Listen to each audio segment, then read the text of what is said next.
Welcome to Stories After Midnight. Today we'll be reading Murderous Dreams by Alex. It's actually a viewer-submitted story, so a huge shout out to you, Alex, for sending this in. I really hope you enjoy this rendition of your story, and you, the listener, I hope you also enjoy it, because without stories like these, this channel would, well, it'd be a barren wasteland. So let's get started. The room was poorly lit. It was better that way, or so he was told. Tom laid down in the leather chair, looked up at the vaulted ceiling for a minute. Then he told the doctor he was ready. "So, why are you here?" asked Dr. Valeses, with a face that betrayed no emotion. "Well, I wish I could tell you that I had a terrible childhood, that I was emotionally traumatized as a teenager because of my parents' failed marriage, but none of that applies here, Doc." Tom kept his eyes closed for a few seconds more. When he opened them, he scanned the room and took in the beautifully made bookshelves on the two walls of the office. He turned his head to look at the doctor and saw that he was poised and waited for Tom to continue. "Okay. Where do I start?" Tom took a deep breath and began. It started about 2 months ago, roughly.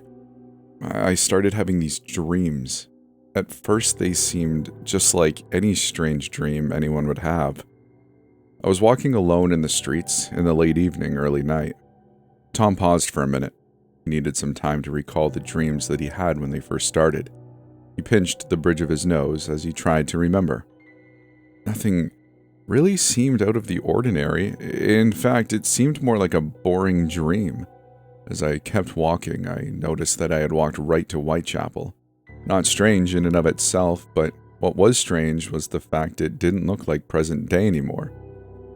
Dr. Valeses stopped writing and looked up from his notepad. "What do you mean it didn't look like the present day? Were you in the future? The past?" The past. Definitely the past. There were gas lamps in cobblestone streets, and the people that walked past me were dressed in Victorian clothes." Interesting. Please continue." "Well, like I said, at first the dreams were rather boring, just odd. Shortly after I realized I was no longer in present-day London, I would wake up." Again, Tom paused to try and see whether he could remember any further details of the earlier dreams, but he could not. "These dreams continued almost every night and would end around the same place, as soon as I realized I was in Whitechapel in the late 1800s. The doctor wrote down important pieces of what Tom was saying, but looked rather uninterested so far. It appeared to him that Tom was just another person who put too much stock into dreams. "So, how long did these dreams last for? Are you still having them?" Dr. Valeses queried. "Oh, yes. Well, that's why I've come to you, Doc. If it had just been a couple of weeks, I would have just thought it was my overactive imagination. But as time went on, the dreams intensified." "Really? Intensified how?" "Do you mind if I have a smoke? It helps me calm down," Tom asked while looking visibly shaken. "Of course, if you think it will help." The doctor started looking more and more bored by this. Even though Tom was starting to look like he was really getting shaken up by what was about to be disclosed. Tom lit a Marlboro and took a big pull. His exhale was staggered, indicating that Tom was feeling very nervous. Even his regular breathing now seemed to become more labored.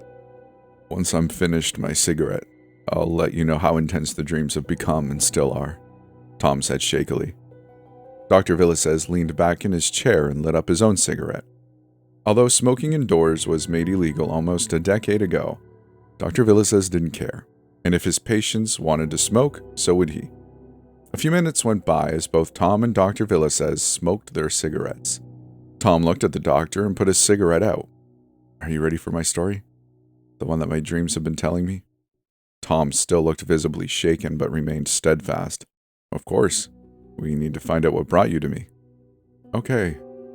Here I go."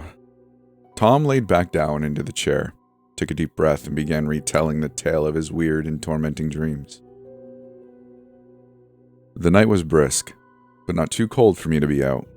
I do so enjoy a nice walk on a crisp London night, seeing all the people moving about even at this late hour, no one caring about what might happen.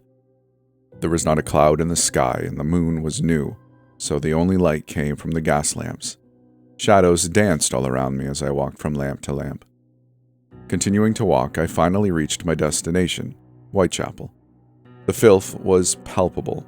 I could smell the depravity hanging in the air as if I had walked straight into abattoir. My top hat kept my head warm, but there now seemed to be a humidity in this area that really chilled me to my bones. As I continued to walk, I would see people going about their business, as if I weren't even there. In a way, I preferred it that way. My work has to be done. London has become a cesspool of crime and depravity. No one else is doing what needs to be done in order to restore my city to its former glory. My thirst for cleansing was almost as strong as my thirst for blood. Some may believe me to be a vampire, but I was never deceased. My bloodlust comes from somewhere else, somewhere I can't even begin to fathom. Yet, it is there, lurching in the pit of my stomach, tugging with my will day in and day out. It is almost as bad as my thirst for cleaning this city. The women of the street, the dirty prostitutes, are to blame for the decline of my beautiful city. They have to pay. They steal the hearts of the honest men in the city, infest them with the disease of the mind as well as the body. Marriages have fallen apart because of these tramps, and I will make them pay. Tom stopped for a minute, his earlier agitation seeming to have abated. Dr. Villasez sat there, staring at Tom with wonder and confusion. When Tom first came in and started relating his problem, he took him to be one of those people who were just seeking some attention. Now, he wasn't so sure. "Are you okay, Tom?" Dr. Villasez inquired. "Yeah. I just need to take a break and have another smoke." Tom screwed another cigarette into his mouth and lit it. Taking a deep inhale and holding it, wanting to get all of the effects of the smoke. On the exhale, Tom contemplated his dreams and stared into nothing. A dazed look, one that made him look like he was no longer there. Before long, Tom was back in this reality. Let me continue with my story. Hiding in the laneway, away from prying eyes and the gas lamps, I surveyed the land. Many people walked by. None of them would do. I needed the filth, the scum of this city. Then, just as I was getting ready to leave, a prostitute showed up. She spotted me, fitting how prey spot the predator. I smiled at her, enticed her to come to me. She looked mesmerized, like a moth to a flame. I grabbed hold of her hand, whispered in her ear that we should walk around the corner so we could be alone, and she followed. Lost in a daze that permeated her very soul, she was powerless to resist me, her small frame shuddering with fear, yet she was unable to pull away or scream. She knew, deep inside, that her life was coming to an end, but was powerless to resist me. Vampire? No. But powers like a vampire. Thirst like a vampire? Yes. After turning the corner, she cowered against the wall, a single tear racing down her cheek. I leaned in close to her and asked her, "Why?" She looked at me, expanding what seemed to be the last of her strength, and had a puzzled look on her face. She wanted to respond, but couldn't. I pulled back a little, took the blade out of my coat, and stabbed her in the stomach and the neck. The look on her face displayed horror, disbelief, shock, and more. My heart began pounding in my chest. It wasn't from fear or regret. It was my hunger, my thirst, grabbing me like never before. My eyes scanned her neck. Blood was pulsating out of her with every last heartbeat. My heart began beating faster, stronger. I felt like I was losing myself, as if someone else had now taken control of my body. I leaned in as if to kiss her, but instead my mouth landed on her throat. I drank greedily, and with every beat of her heart, a surge of blood ran into my mouth and down my throat. I was euphoric. I always knew I had a lust for blood, but never had I taken it. The sounds from around the city pulsated in my ears in sync with the hooker's fading heartbeat. I was no longer in control. I was now a spectator. There's more to the dream, but it's getting late and I really need to get home. Can I see you again soon? Tom asked with a visibly sunken look to his face. Dr. Villasez stared at Tom, dumbfounded. How is it possible that you've had such vivid dreams? If I believed in such a thing, I would almost hazard a guess that you had an out-of-body experience and traveled back to the time of Jack the Ripper. How? Hey, Doc, you look worse than me, but I really have to get going. Can I see you again? Of course. I want to hear more about this dream. It's very intriguing. Dr. Villasez stood up from his chair and walked Tom to the door. Just before Tom was about to walk out, he asked him, "Do you get these dreams every night?" "Yes, Doc. Every single night." Dr. Villasez watched as Tom strode down the hallway out of sight before closing the door and sitting down at his desk. Every night. How does he cope with it? Dr. Villasez's sleep was short. He spent most of the night thinking about the story Tom had related to him yesterday. When he finally did fall asleep, he dreamt the story, as if he was there watching him perform that unspeakable horror to the young woman. He poured himself a cup of coffee and turned on the TV, turning to the morning news to see what kind of a day he was to expect. Dr. Villasez nearly dropped his cup to the ground. The news was reporting on a brutal murder of a young prostitute in Whitechapel. Dr. Villasez still couldn't believe what he had heard on the news. He was dumbstruck. He picked up his phone, called his assistant, and advised him that he would need to cancel all of his appointments today. Dr. Villasez told him that something urgent had come up with one of his clients that he must attend to. He grabbed a Danish from his pantry and ate it as if he had not eaten in 2 days, and then proceeded to get ready to leave. I still can't believe what I've heard. It can't be. This must be a strange coincidence. On his way out the door, he pulled out his cell phone and tried calling Tom. Nothing. He tried a few more times, but was constantly met with Tom's voicemail. He left him an urgent message to call him back as soon as possible, and then proceeded to head down to the nearest police station to tell them about Tom. He secretly hoped that all of this was just a coincidence, but he couldn't in good conscience not do anything about it. 20 minutes later and a few tube trains later, he arrived at the police station. When he walked in, he spoke to one of the officers at the front desk. What can I help you with, sir?" the young constable asked. "I need to see an inspector. I may have some information about the murder last night in Whitechapel." Dr. Villasez looked nervous, and he kept looking at his cell phone, willing it to ring and hoping it would be Tom. The constable looked at him with doubt in his eyes, but proceeded to tell Dr. Villasez to take a seat while he went and called on an inspector. Dr. Villasez sat there, continuing to look at his phone. He couldn't believe what had happened. Tom looked like a timid person, someone who struggled making friends, but he didn't look like he would be the type to commit murder. 5 minutes passed, and a tall, lanky man approached Dr. Villasez. "Are you the gentleman who said he has information about last night's murder?" The inspector's voice was rough. "Yes. Is there somewhere we can go and speak? In private?" Dr. Villasez's voice cracked. He was nervous. Not because he felt that he would get into trouble, but because of the events that had transpired. The inspector motioned him to walk down the corridor and told him to go inside the second room on the left. Once inside, the inspector closed the door and sat down opposite of Dr. Villasez. "So, what information do you have?" The inspector looked at Dr. Villasez with suspicious eyes. Dr. Villasez looked around at the room and realized that this was an interrogation room where they bring suspects into so that they can question them. "Yesterday, late afternoon, I received a walk-in. I'm a psychologist in downtown London. Tom, the person in question, wanted to talk about some strange dreams he had been having over the past 2 months. I agreed to see him since I didn't have anyone else scheduled, and proceeded to have him fill out a contact info sheet that all my patients fill out." Dr. Villasez proceeded to tell the inspector the boring details of the procedures that his office abides by before starting into the real story. The inspector sat there, looking and listening intently as the doctor recounted what he had been told by Tom. After the story was done, the inspector asked Dr. Villasez if he tried to get a hold of Tom.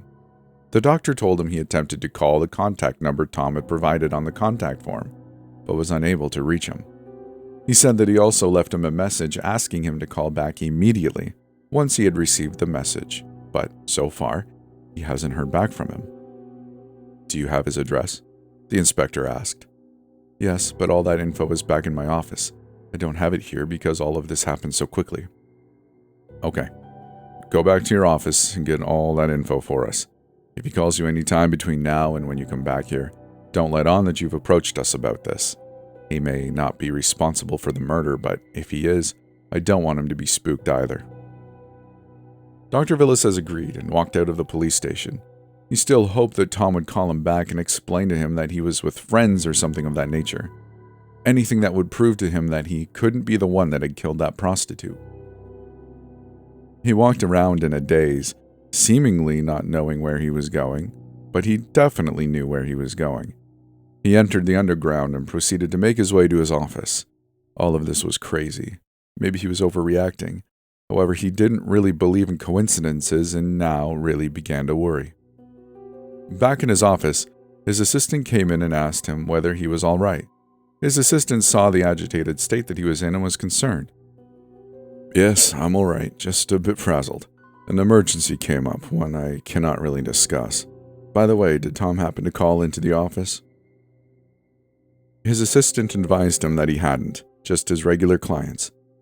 "Okay, if he does happen to call, let me know immediately, please." He ruffled through some papers in his desk, looking for Tom's contact info paper. "Will do, Doc. Are you sure there isn't anything I can help you with?" his assistant queried. No, this is personal. There really isn't anything you can do, but I appreciate your concern." A few more drawers and he found it. Tom's contact info. He stuffed it into his pocket and headed out again.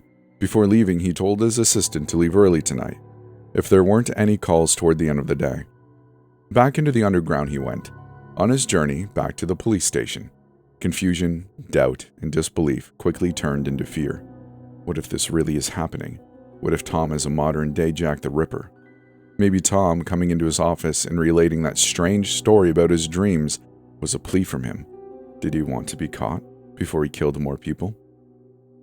Back at the police station, Dr. Villas handed the contact info page to the inspector. He also proceeded to tell him what he was thinking about while he was en route back to the station. The inspector nodded and told him that it's a possibility, as there have been others in the past that have done just that. "So, what are you going to do now? What do you need me to do?" asked Dr. Villas. "All right, now I'm going to send a car over to Tom's flat and see if they can find him. If they do, we will bring him back here to have a chat. As for you, go home. You've done all that you can do. If he contacts you at all, call me right away." The inspector handed Dr. Villas his card with his contact number and ushered him to the door. Dr. Villas shook the inspector's hand and started heading back towards his house. He really and sincerely wished that all of this wasn't true, that it was just his own wild imagination getting the better of him after hearing Tom's strange story. Inspector Agnes reviewed the contact info and noticed that Tom lived in Whitechapel. In fact, he was only a couple of blocks away from where the murder took place.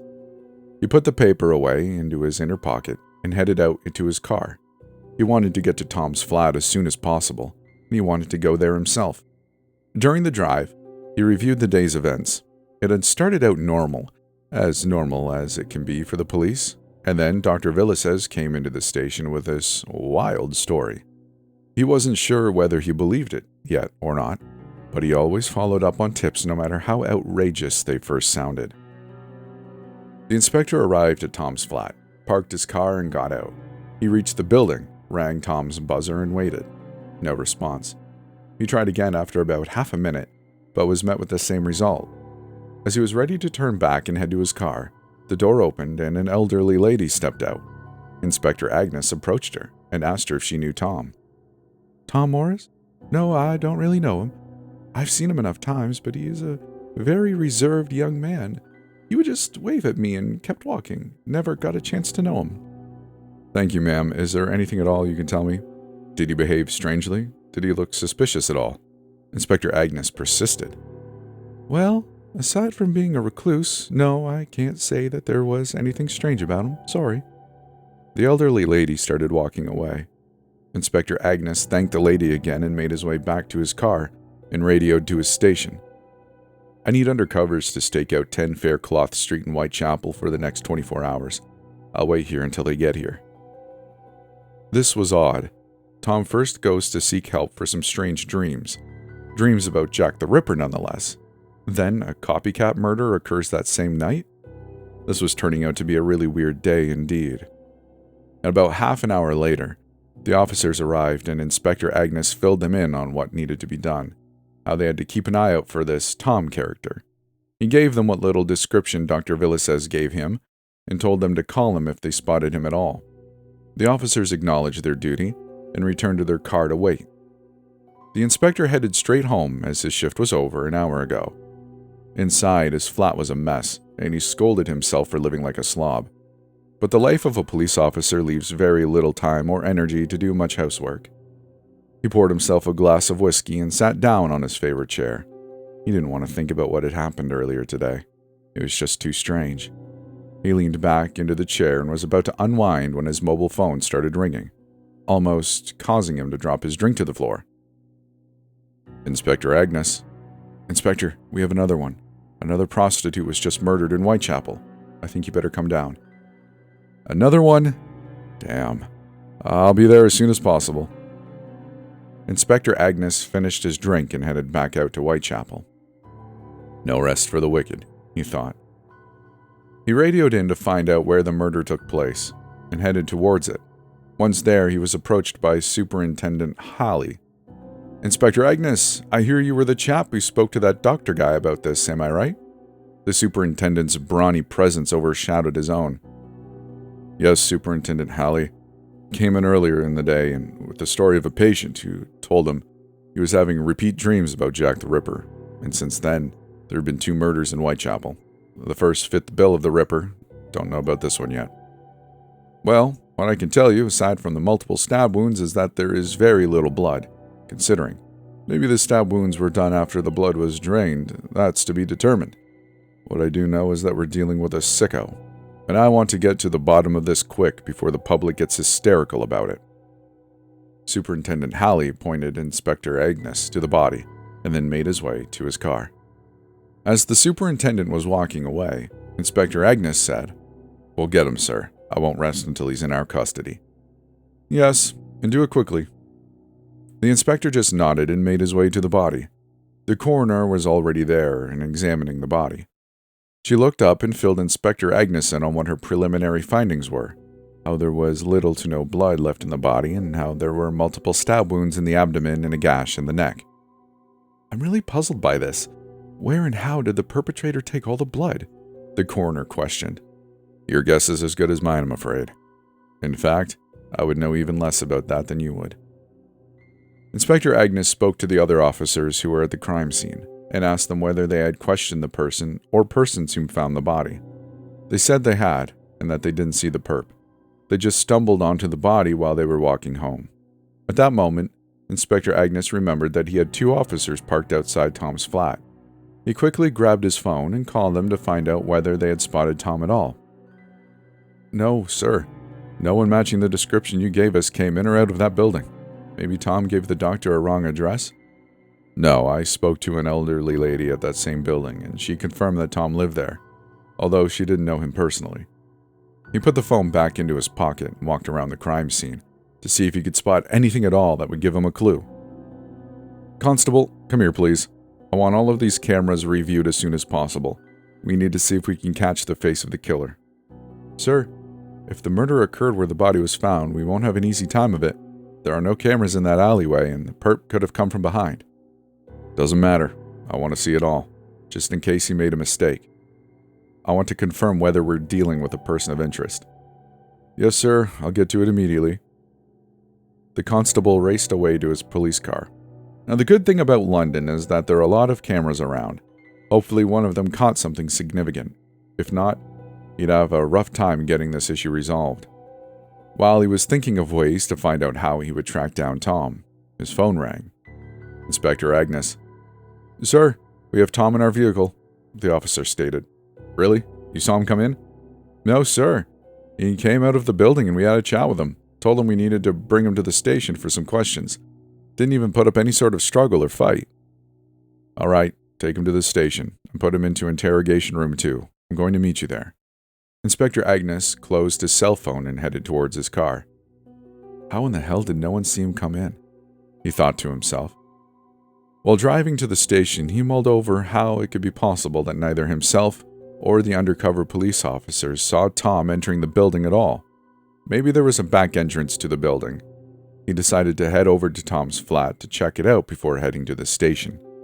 He needed to see whether there was in fact another entrance to the building, so that it could explain no one seeing him come in. Back at 10 Faircloth Street, to see if his hunch was right, he walked around the corner of the street to see if there was an alley where it would lead to a rear entrance, but there was none. There was only one way to get in or out. That's a problem with these old buildings. Only one entrance or exit. Big fire hazard. He walked back to his car and headed for the police station, more confused now than he was before. About 10 minutes later, he arrived at the station and was intent on finding out what the hell was going on. One way or another, this Tom fellow was going to clarify a few things. Inside the station, he first walked over to the kitchen and grabbed some water. The whiskey he had drunk earlier had parched his mouth. In the interrogation room, he was met with a deflated-looking man who looked more like he was homeless, rather than living somewhere. "Hello, Tom. I'm Inspector Agnes. Do you know why we have brought you here?" "Yes, it's because of the murders in Whitechapel. Am I under arrest?" Tom's voice was rough, like he had just finished smoking a pack of cigarettes. "Right now you're not. We just wanted to ask you a few questions.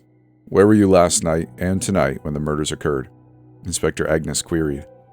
"At home, as far as I can tell. After I left my psychologist's office, I headed home, and the last thing I remember was eating dinner.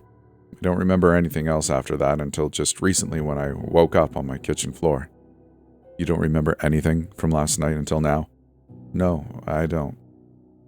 Inspector Agnes had heard this routine before and wasn't buying it. "Okay, just wait here a minute. I have to make a call. I'll be right back." Inspector Agnes left the room and closed the door. He wanted to call Dr. Villasez and ask him to come down to the station to see whether he could provide his professional opinion. Dr. Villasez answered the phone after about 10 rings and listened to what Inspector Agnes had to say. He agreed to come to the station immediately, so that he could have a chat with Tom and find out what was going on. Tom was sitting in interrogation room 2. He wasn't shackled, but the door was locked nonetheless. Inspector Agnes waited patiently for Dr. Villasez to arrive. All the while, he was also keeping an eye on Tom from the other room through a two-way mirror. Tom hadn't moved since he left the room. He just sat there motionless. What a strange man he is. He doesn't even look like he's alive. A knock came at the door of the room Inspector Agnes was in and startled him.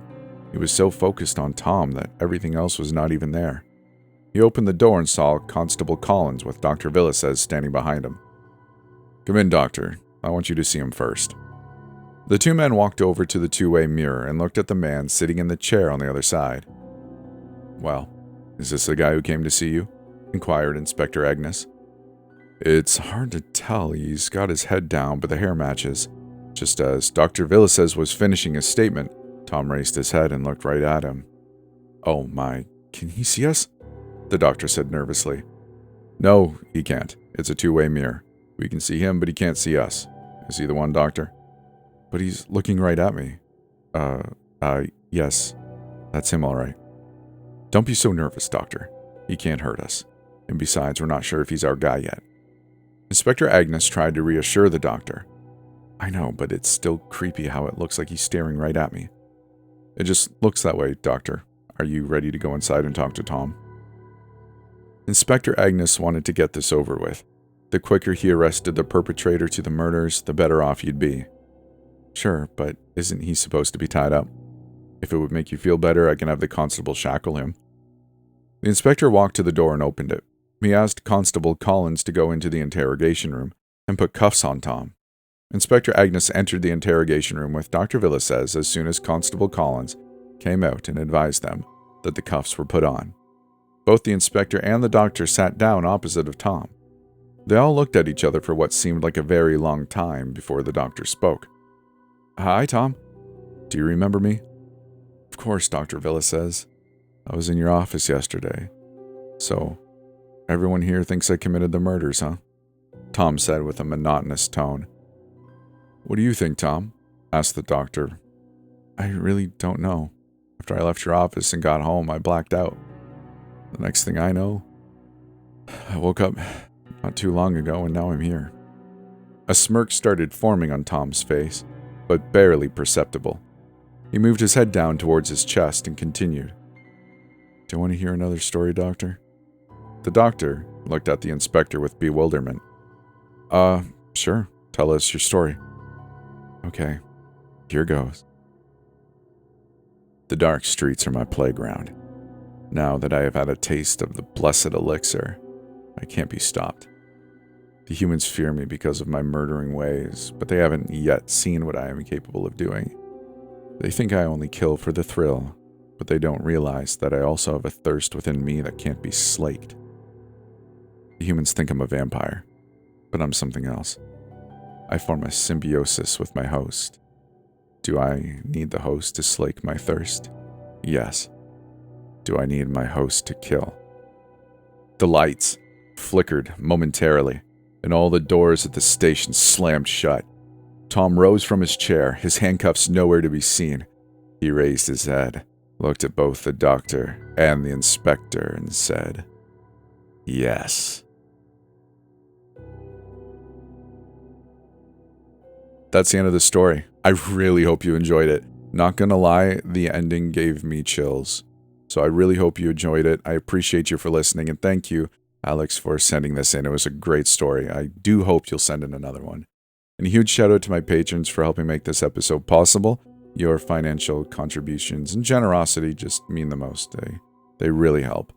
If you'd like to send in your story, go to storiesaftermidnight.com. There's a link there that you can send me your story. And if you'd like to, there's a Discord you can come hang out in. It's pretty chill, so it won't take up too much of your time, but it sure would be nice to see you there to say hello. Anyways, I hope you have a great day. Thank you for listening. Like the video, subscribe, all the fun stuff that we YouTubers beg you to do. And we'll see you in the next one.